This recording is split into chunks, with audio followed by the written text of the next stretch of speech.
So hello my dear friend, आज बात करेंगे हम फायर फाइटिंग सेफ्टी के बारे में। संपूर्ण जानकारी इसमें हम स्प्रिंकलर सिस्टम, हाइड्रेंट, जितने भी रिलेटिव पंप है सबके बारे में बात करेंगे। इवन जो रूल है, मेंटेनेंस कैसे करते हैं, गवर्नमेंट रूल क्या है, सारी चीज़ें के बारे में आज बात करेंगे इसमें। जैसे आप देख रहे हैं थंबनेल वगैरह जिसमें फायर पंप, फायर सेफ्टी वगैरह मेंशन है। फायर पंप हो गया, hydrant system, sprinkler system, fire alarm system, fire exhaust system. इसमें फायर एक्सटिंग्विशर वगैरह भी है। फर्स्ट में हमारा fire pump, fire hydrant, sprinkler system, fire alarm, fire extinguisher, rule and maintenance है। आगे हम बात करेंगे एनबीसी रूल 2016 जो फायर फाइटिंग सेफ्टी गाइडलाइन है। जो एनबीसी रूल है नेशनल फायर कोड के अनुसार जो 2016 में बना था,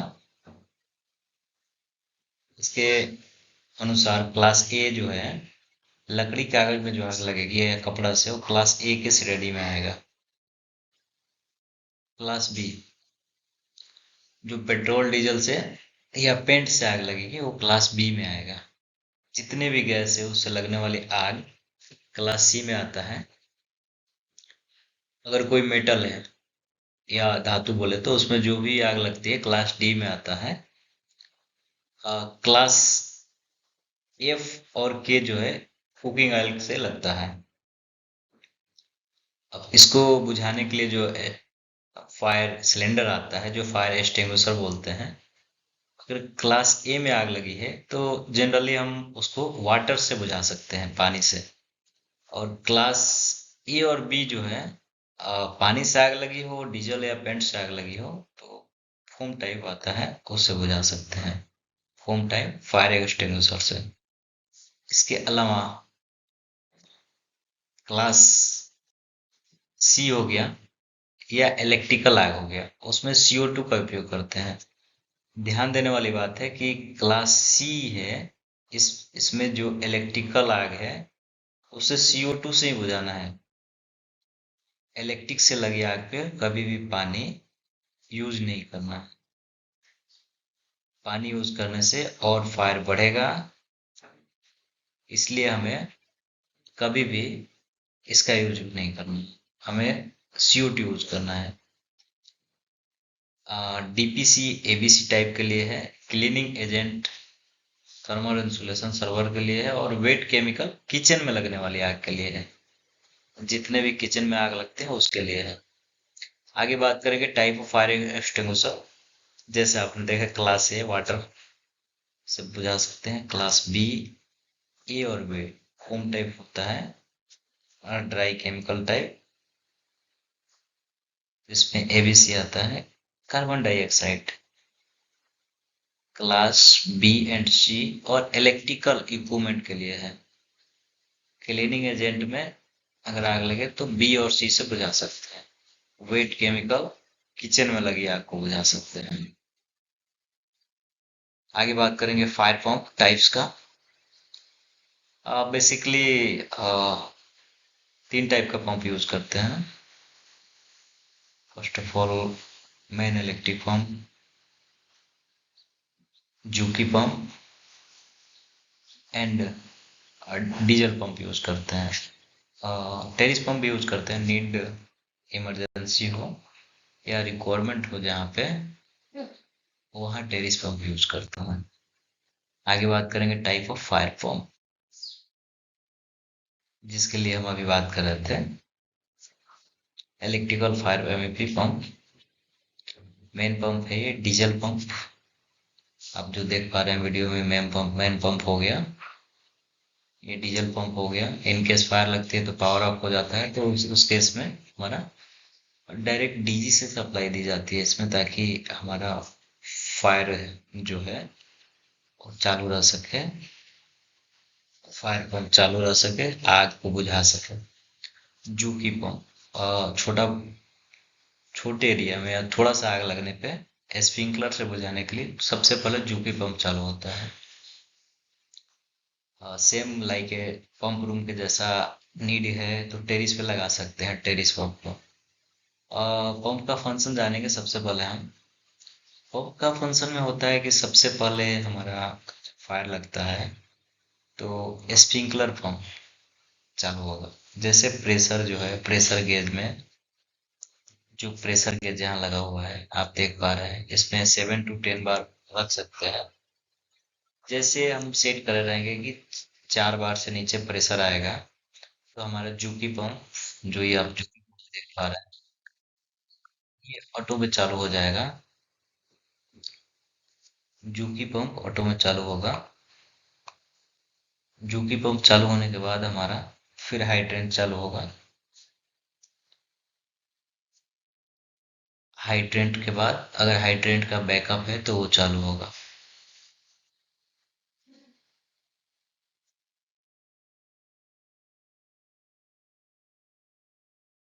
ये प्रेशर कट ऑफ स्विच लगा होता है। जो प्रेशर हम देख रहे हैं उसके अलावा भी उसमें स्विच लगा होता है। सामान्यतः ऑपरेशन प्रेशर आप देख रहे हैं 7 से 10 बार होता है, जो डिजाइन के अनुसार निर्भर करता है। फायर वाटर टैंक के और टेरिस वाटर क्षमता दोनों को ऊंचाई और प्रकार फायर लोड के अनुसार एनबीसी तथा स्थानीय फायर अथॉरिटी द्वारा तय की जाती है। फायर हाइड्रेंट सिस्टम के मुख्य भाग जो है hydrant valve, landing valve, hose box, hose pipe, branch pipe, yard hydrant. हम देख पा रहे हैं ये होज बक्स है, ये लैंडिंग वाल हो गया, इंसुलेशन वाल, राइजर हो गया, प्रेशर गेज जो आप देख पा रहे थे यहाँ पे,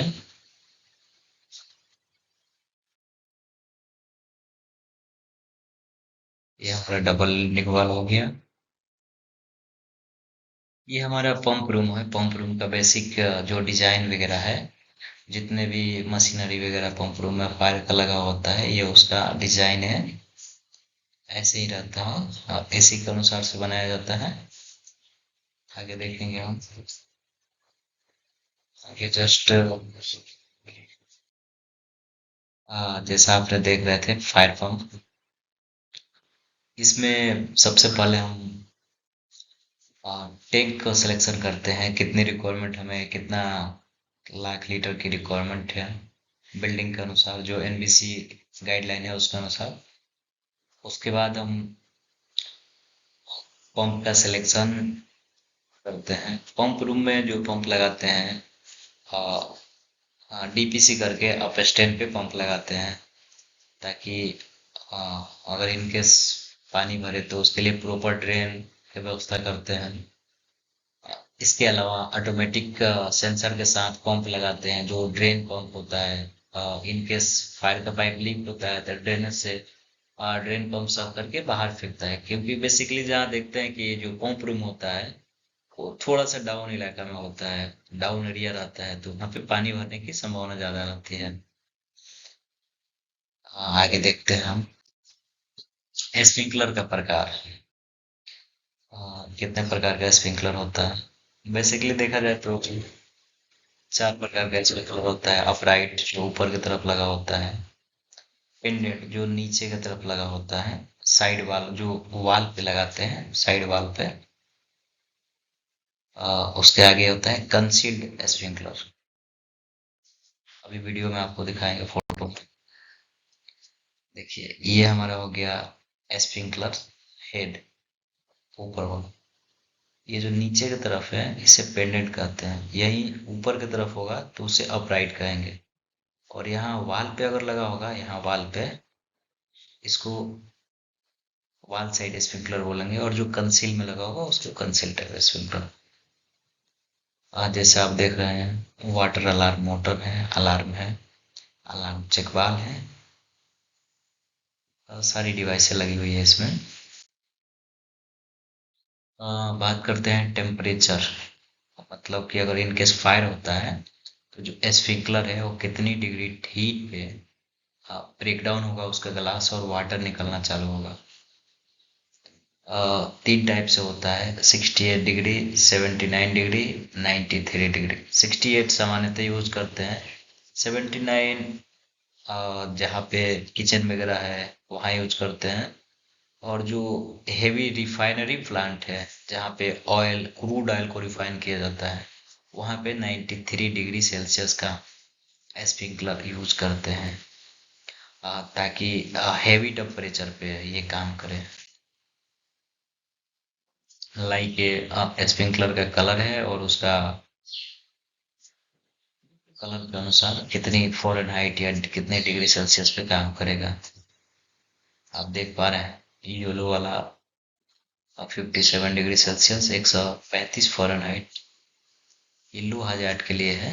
ऑर्डिनरी जो हम सामान्यतः यूज करते हैं, इसका कलर रेड कलर का होता है, रेड कलर का लिक्विड भरा होता है। ये सामान्यतः mall, building complex, high rise building में यूज करते हैं। इससे ऊपर वाला जो है 93 के ऊपर प्लस वाला या 260 डिग्री वाला, ये सब क्रूड ऑयल रिफाइनरी कंपनी में यूज करते हैं। फायर अलार्म सिस्टम में हमारा स्मोक डिटेक्टर हो गया, हीट डिटेक्टर। स्मोक मतलब जो धुएं का डिटेक्ट करे, जो धुआं को डिटेक्ट करे वो स्मोक डिटेक्टर हो गया। हीट टेम्परेचर को जो डिटेक्ट करे, बीम डिटेक्टर, जो आग के बीम को डिटेक्ट करता हो, manual call point. In case fire होता है तो उसके लिए कॉल पॉइंट बनाया है। जस्ट आगे बात करेंगे रूटर, फायर अलार्म पैनल। इसमें आप देख पा रहे हैं ये हमारा MCP है, मैनुअल कॉल पॉइंट। फायर होता है तो यहाँ पे हम इसे ग्लास ब्रेक करके प्रेस कर देंगे तो ये लॉक होके अलार्म डिटेक्ट करेगा, और जब तक अलार्म बजता रहेगा तब तक इसे हम रीसेट ना करें। इस मशीन में रीसेट का ऑप्शन देता है, रीसेट करते हैं। इसमें पर्टिकुलर एरिया में बताता है कि किस एरिया में फायर लगा है। इन एड्रेसेबल सिस्टम हो तो दो टाइप का आता है, कन्वेंशनल और दूसरा एड्रेसेबल सिस्टम। ये स्मोक डिटेक्टर लगा हुआ है, ये फायर अलार्म है, और जो उनकी आवाज आती है। फायर डोर, फायर डोर का रेशियो होता है 60, 90, 120 मिनट, जिससे उतने टाइम में इनकेस फायर होता है तो डोर ओपन होगा और उतने टाइम में लोगों को इवोक्यूएट किया जाता है, ताकि जितने भी उसके अंदर आदमी है वो निकल के बाहर जा सके।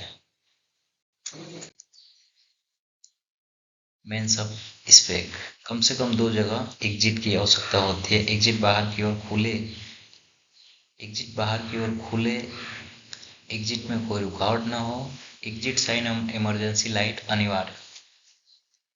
ये हाई राइज बिल्डिंग के लिए है, या कोई भी शॉपिंग मॉल या भीड़ भाड़ बिल्डिंग बनती है, जैसे हाई राइज बिल्डिंग हो गया, कमर्शियल मॉल हो गए या हॉस्पिटल हो गए, इस सब के लिए अनिवार्य है कम से कम 2 एग्जिट होना चाहिए। एग्जिट बाहर की तरफ खुलना चाहिए, एग्जिट में किसी प्रकार की रुकावट ना हो, और एग्जिट इमरजेंसी लाइट अनिवार्य है। स्टेयर केस जो है, और फायर रेटेड स्टेयर केस होना चाहिए। उसका गाइडलाइन है जो NBC तय करता है, 2100 बाई 2 मीटर या 2100 बाई 1.5 मीटर का होना चाहिए। स्टेयर केस जो है हाइट 2100 होना चाहिए, 2 metre 100। Fire rated staircase, hand rail, non slip finish, emergency lighting, fire door के साथ इनक्लोजर भी होना चाहिए, डोर इनक्लोजर। एग्जिट सामान्य सिद्धांत ऑक्यूपेंट लोड के आधार पर तय होती है। सभी एग्जिट की कुछ चौड़ाई भवन के संख्या के अनुसार डिजाइन की जाती है। टेबल डिस्टेंस, स्प्रिंकलर सिस्टम लगभग 30 मीटर पे, स्प्रिंकलर टूलेट लगभग 45 मिनट पे। अंतिम ऑक्यूपेंसी कैटेगरी के अनुसार डिजाइन किया जाता है, इससे ज्यादा दूर नहीं होना चाहिए, NBC की गाइडलाइन के अनुसार है। स्मोक मैनेजमेंट, स्मोक मैनेजमेंट भी रूल आता है एनबीसी के तहत, जिसमें स्टेयरकेस प्रेशराइज होना चाहिए, बेसमेंट स्मोक एक्सट्रैक्टर यानी कहा जाए तो एग्जॉस्ट फैन प्रॉपर लगा होना चाहिए, लिफ्ट लॉबी प्रोटेक्शन, लिफ्ट को भी प्रेशराइज होना चाहिए और उसके लिए लिफ्ट का लॉबी भी है जो कार होता है उसको भी प्रॉपर प्रोटेक्ट करने के लिए प्रेशराइज करना चाहिए, इनकेस फायर होता है तो स्मोक को बाहर खींच पाए। इसके लिए टेरिस पे स्मोक फैन यूज करते हैं। इमरजेंसी के लिए बैटरी बैकअप होना चाहिए, एग्जिट होना चाहिए, staircase and lift lobby complete होना चाहिए। साइनेज वगैरह एग्जिट साइनेज हो ग्लो कंडीशन में होना चाहिए, ग्रीन कलर का हो और एरो का डायरेक्शन दिखाना चाहिए। रिफ्यूज एरिया हाईराइज बिल्डिंग में आवश्यकता है इसकी, और फायर एस्केप के लिए सुरक्षित माना जाता है, सुरक्षित क्षेत्र है। इलेक्ट्रिकल सेफ्टी प्रॉपर अर्थिंग होना चाहिए, लाइटिंग प्रोटेक्शन यानी एलपीए जो लाइटिंग प्रोटेक्शन सिस्टम होता है, जो आसमानी ठंडक गिरता है उससे लिए, आसमानी बिजली जो गिरती है उससे बचने के लिए इसका उपयोग किया जाता है। फायर रेजिस्टेंस केबल यानी एफआरएलसी केबल का यूज करते हैं, ईएलसीबी या आरसीसीबी यूज करते हैं, एमसीबी वगैरह यूज करते हैं, इससे प्रोटेक्शन मिलता है हमें। बेसमेंट में मशीनरी वेंटिलेशन स्मोक एग्जॉस्ट का उपयोग करते हैं, fire alarm system sprinkler and hydrant का यूज करते हैं। होटल फायर एंड सेफ्टी का जो गाइडलाइन है उसके अनुसार बात करेंगे। होटल में सबसे पहले गेस्ट रूम में स्मोक डिटेक्टर लगा होना चाहिए, कॉरिडोर स्प्रिंकलर्स होना चाहिए, फायर एग्जिट प्लान डोर के पीछे लगा होना चाहिए। जो भी फायर एग्जिट प्लान है जितने भी होटल के कमरे हैं सब में बैक साइड में लगा होना चाहिए, कि इनकेस फायर होता है तो उसमें से गेस्ट कैसे निकल के जो फायर का जो इवैक्यूएट एरिया है वहां कैसे रुकेंगे। Fire door, MCP point, hooter, hydrant और लाइटिंग सिस्टम। मॉक ड्रिल जो करते हैं इसमें नियमित अंतराल पर आयोजित करना है, सभी कर्मचारियों को प्रशिक्षण दे, एक भी कर्मचारी जो स्टाफ है वंचित नहीं रहना चाहिए इससे, और सबको फायर फाइटिंग की ट्रेनिंग देना कंपलसरी है। असेंबली पॉइंट इनकेस फायर होता है तो एक असेंबली पॉइंट रखते हैं जहाँ पे सारे लोग आके एकत्रित होते हैं, जिससे अफरा तफरी ना हो, और एक फाइनल लोकेशन लोकेट करके रखते हैं। फायर पंप की उपलब्धता वहाँ पे 24/7 रहना होगा, वेंटिलेशन होना चाहिए, प्रॉपर ड्रेनेज सिस्टम हो और ताकि पानी प्रॉपर निकल सके, emergency lighting, pressure gauge maintain होना चाहिए, टेस्ट चेक करना चाहिए। Thank you for this video and supporting.